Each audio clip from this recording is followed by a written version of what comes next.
The Kansas City Chiefs have started the 2024 NFL season 1-0, and we are here for a Chiefs versus Ravens review. I am trying something new this season, so let me know if this goes okay. I am trying a new formula for this show. There will be headlines, there will be the big picture, there will be a game ball, an offensive MVP, a defensive MVP, and a Mahomes monologue. The Mahomes monologue today, I'm pretty proud of because I don't know if you knew it. Last night marked a very large milestone in Patrick Mahomes' career, and we will expand upon that. Let's start with headlines. What could some headlines be following the Chiefs and the Ravens? Beaten by a big toe, not by the toe of his foot, or simply not likely. The big picture here, as far as this game is concerned, the great big takeaway from this game starting 1-0 is simply this: playoffs. This was a playoff atmosphere, obviously, with the two teams from the AFC Championship game, the penultimate game of a Super Bowl season for the Kansas City Chiefs. It was a playoff atmosphere. From the big-time players to the big-time plays to all of the coaching involved, or if you are a Ravens fan, perhaps not involved, this was a playoff atmosphere. It was versus, likely, if you will, another playoff team. The Chiefs seem to be destined for the playoffs this season. That is how it would look at this point. The Ravens, I see no reason not to believe that this is one of the primary teams in the AFC. I see no reason to disbelieve the fact that Lamar is going to carry this team once again to the playoffs. How deep they go, it's anyone's guess. How deep they go, maybe. That part is not up to Lamar. It hasn't been in the past. This Ravens team is a team that will be in the playoffs, and the Kansas City Chiefs, I won't say they dominated. I think that would be going a touch far, especially when the Chiefs only won the game by a single score, and there was the opportunity for the Ravens to go ahead at the end of the game had that Isaiah Likely touchdown been good. They were going for 2 points. Surely you caught Harbaugh on the sideline doing this. That wasn't for peace. That was for 2. Harbaugh will know no peace. The Chiefs are going to keep taking it to the Baltimore Ravens. Another way that the playoffs are the big deal, despite the fact that it was week 1, despite the fact that the opening salvo of the NFL season was the only thing actually being played last night. This was for playoff seeding. The Chiefs now have a half-game advantage over the Ravens in the AFC playoff seeding. So if they both finish, say, 13-4, it's the Chiefs that get home field advantage. The thing that they did not have last season, and everyone said, oh, well, then they're done for. There's no way this Kansas City Chiefs team can go on the road and win in the playoffs. There's no way. No way they can do it, except that they did it 4 times. 3 times. 3 times out of 4. 3 times out of 4, 75%. We're going to get back to that later. This was not just a game that was important for seeding versus the Ravens. You have one of the top competitors in the AFC falling in Arrowhead. You have one of the next top competitors in the AFC ostensibly coming to town next week. Should the Chiefs find a way to win that game, starting 2-0 versus 2 of the strongest competitors in the division is massive. Now, if you look at the Chiefs' schedule, the Chiefs always lose a weird one, at least a weird one, right? It's possible they lose multiple weird ones. This season, the 3 toughest games on the schedule, in my opinion, from the onset: Baltimore Ravens, Cincinnati Bengals, San Francisco 49ers. That's 3 games. Only 2 of those games are against AFC opponents. I would put forth the Houston Texans. That game's not until much later in the season. 2 of those games in the first 2 weeks of the season gives the Kansas City Chiefs a great opportunity to put the AFC playoffs in their rearview mirror. Doesn't mean the rest of the field can't pass them. What it means is they are comfortably in the driver's seat. The next way that this was about the playoffs is this. You think normally, normal seasons, normal circumstance, not all the time, but usually 10 wins gets you into the playoffs. 12 wins will get you the division, and 13 or so wins usually gets you the number 1 seed in either of the conferences. The Chiefs started 1-0. That means they need 9 wins to get to the playoffs, 11 wins to sew up the division, and probably 12 wins remaining to sew up the number 1 seed. This is, of course, in 16 tries. Do the math on that percentage, and you'll feel pretty good, especially with what we're about to talk about later in this video. The game ball, I think, is pretty obvious. It goes to Xavier Worthy. The rookie had 1 carry for 21 yards and a touchdown, 2 receptions, 47 yards, and 1 touchdown. He had 3 touches, 2 touchdowns. That's a pretty good ratio. 66%, not quite as good as 75%, something that we'll get back to later. 2 explosive touchdowns for Xavier Worthy in the opening week of the NFL season, when you have seen this stat time and again following the game. There were 4 or 5, depending on where you're getting this number apparently, 20-plus yard touchdowns for the Kansas City Chiefs all last season. Now, I haven't looked into this myself, so I don't know whether it is 4 or 5, but I have seen both of these numbers quoted, so we're just going to go 4.5. The Chiefs had 4.5 touchdowns of 20 or more yards last year. Now, the reason the game ball goes to Xavier Worthy, obviously, is the touchdowns, but the reason that it is such a big deal, what Xavier Worthy did, is that the effects on defenses around the league, well, that's immeasurable from this point on. Nobody is going to want to get beat by that speed. Nobody is going to want to let Xavier Worthy on an end around gash their defense for a runaway touchdown. No one's going to want that, so they're going to over-adjust. By over-adjusting, say putting 2 safeties deep, you're opening up the middle of the field. Well, what does that entail? The Kansas City Chiefs, now, it's easy to forget after last night, still employ Travis Kelce. They still employ the next guy on this list, Rashee Rice. Both of those individuals make some money over the middle of the field. They still have Noah Gray, about whom I concede I was wrong. I try to mea culpa whenever I've culpa de mea. This team is going to become very difficult to stop so long as there is a deep threat on the field. The Kansas City Chiefs, hopefully, next week or the week after, will be getting Hollywood Brown back from injury. Hollywood Brown happens to be pretty fast. This Chiefs offense was more explosive last night, was half as explosive last night as they were all of last season.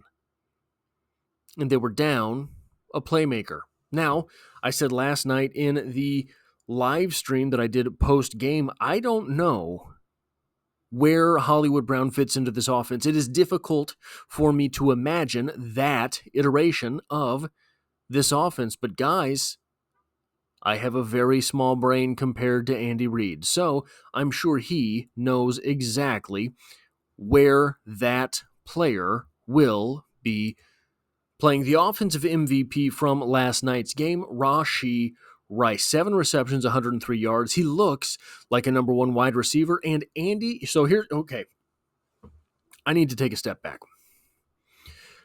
I said again last night in the live stream following the game, a reaction to the Chiefs and the Ravens. And I said in the what to watch video, I believe it was, for the game, that Andy Reid is pretty sure he's going to see the Ravens again, or he knows at least he's going to have the opportunity to see the Ravens again in the playoffs. It might not come to fruition, but the Ravens and the Chiefs are likely to both be there and on a collision course. So what Andy Reid does is he likes to plant things in a game that he's going to bring back later.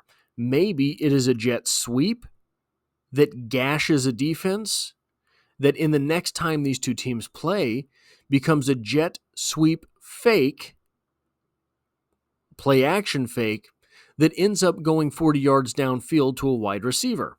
That's the kind of thing that Andy Reid likes to do. I said in the reaction to last night's game, I don't know what that was from last night. I'm sure it was there, but I don't know it.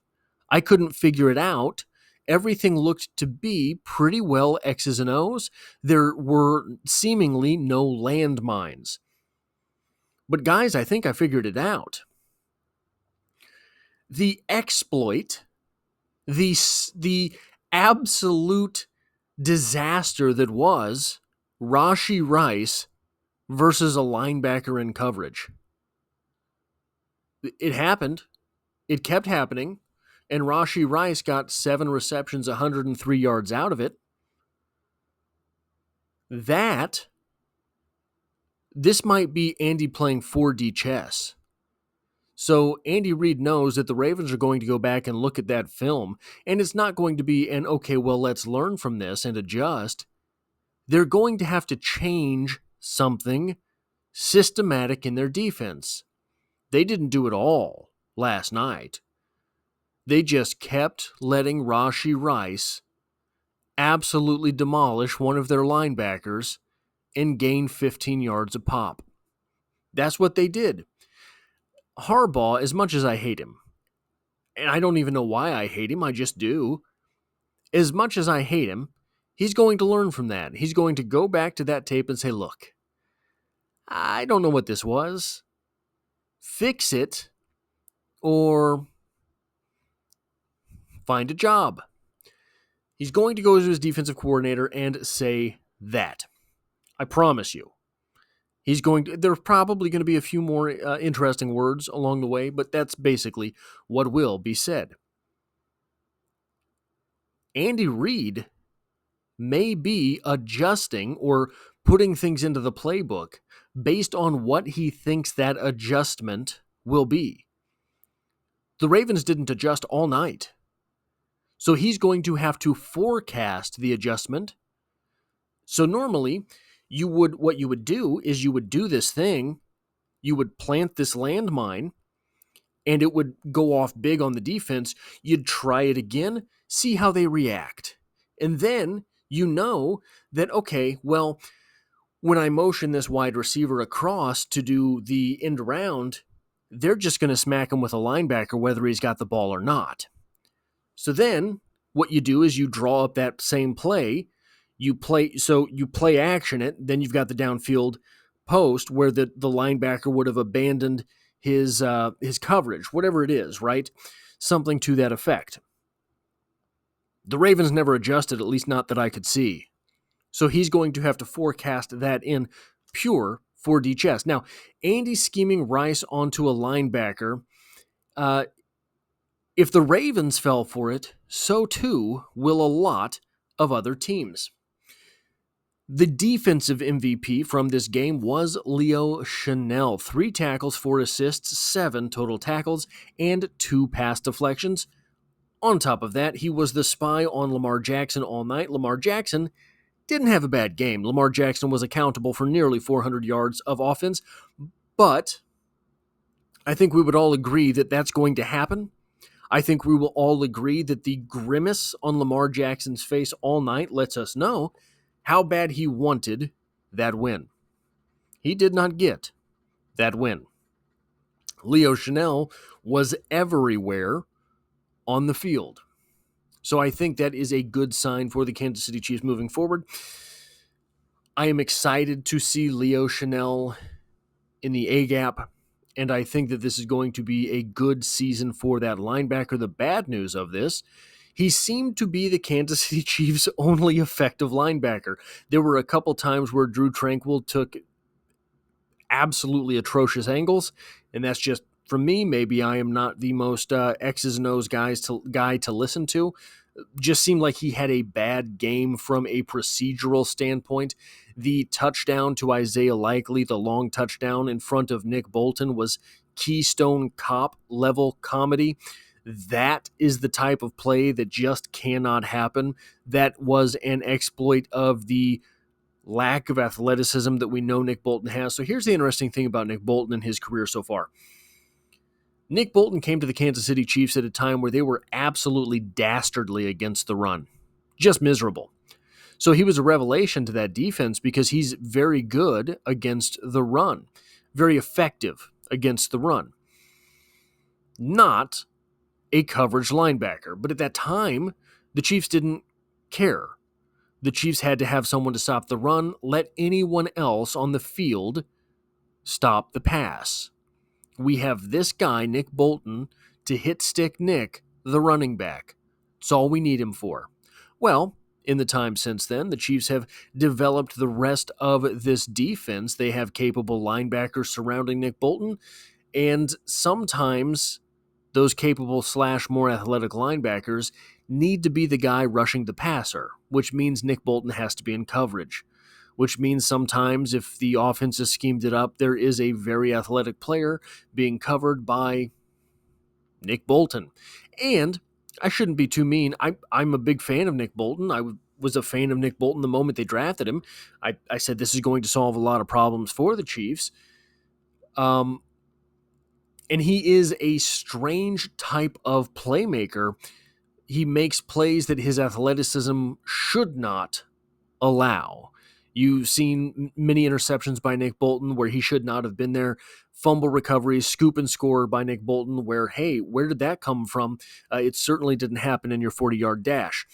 But Nick Bolton missed time in the preseason. So it is possible that Keystone Cops level buffoonery, I shouldn't say buffoonery, that's not fair, but it looked like it. Keystone Cop level stuff, Three Stooges level stuff, Dr. Howard, Dr. Fine, Dr. Howard level stuff on that Isaiah Likely play could have just been, hey, out of shape because he hasn't participated in a lot in the preseason and already unathletic legs, being tired, being gassed.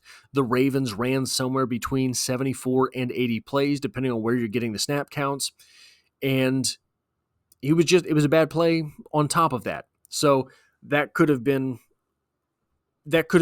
a cavalcade of whimsy on the behalf of Nick Bolton.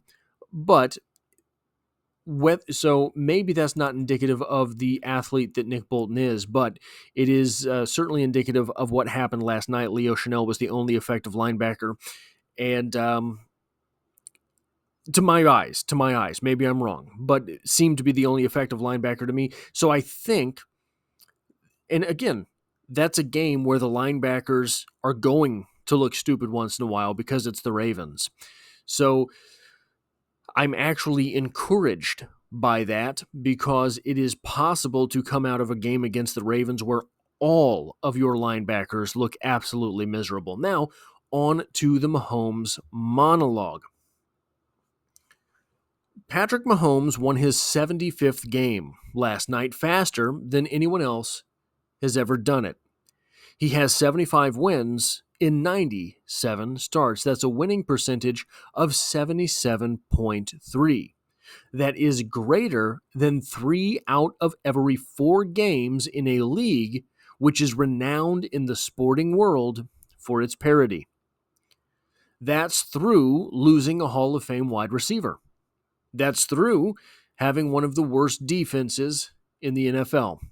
That's through a season where Mahomes' most reliable target included a CVS pharmacy.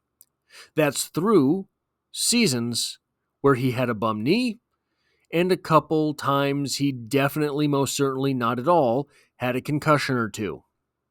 That's through first place schedules his entire tenure as a starter. That's through Hammy Watkins and Nine Thumbs Tony and Wrong Way Robinson and Marquez Valdez not again and raising a Juju from the ashes like a phoenix. That's through Sky Moore. Allegedly, no one has reported a sighting since the Eagles Super Bowl, but fret not. If you're the NFL writ large, it gets worse, frighteningly so. Let's take the postseason into account. Patrick Mahomes is 15-3 in postseason action. Patrick Mahomes is 15-3 in postseason action. That is a winning percentage of 83. 8 full points, 6 full points. Did I mess that up? 6 nearly full points better than his regular season winning percentage. That's a winning percentage of 83. Nearly 6 full points better than his regular season winning percentage. He is even better against the best in the league with higher stakes. And if you mash the numbers together, because why not, you get the impeccable sum of 90 wins in 112 tries. That's 80.3% of his starts. Put your hands out in front of you. All of those wonderful fingers. Now imagine someone stole 8 of your fingers. You still would not have lost quite as much as the NFL versus Patrick Mahomes. If you take off maybe your fingernail from this finger, then you get to 80.3%. So, for all of those talking heads that tried to tell you not to be surprised if these Kansas City Chiefs started the season 0-2, the numbers would suggest that that would have been very surprising. And it would be very difficult to lose the first 2 games at this point. That is all I have for this, a review of the Ravens versus the Chiefs. If you like or appreciate what it is that I do here, hitting the like button really does help me out, as it tells YouTube to share this video with other Kansas City Chiefs fans. And if you find yourself here by chance but not design, the Chiefs are the only thing I talk about on this channel. Dropping multiple videos every single week. I have dropped a video for, I believe, nearly 600 days straight, at least one video. And as always, I hope to have you back for the next one.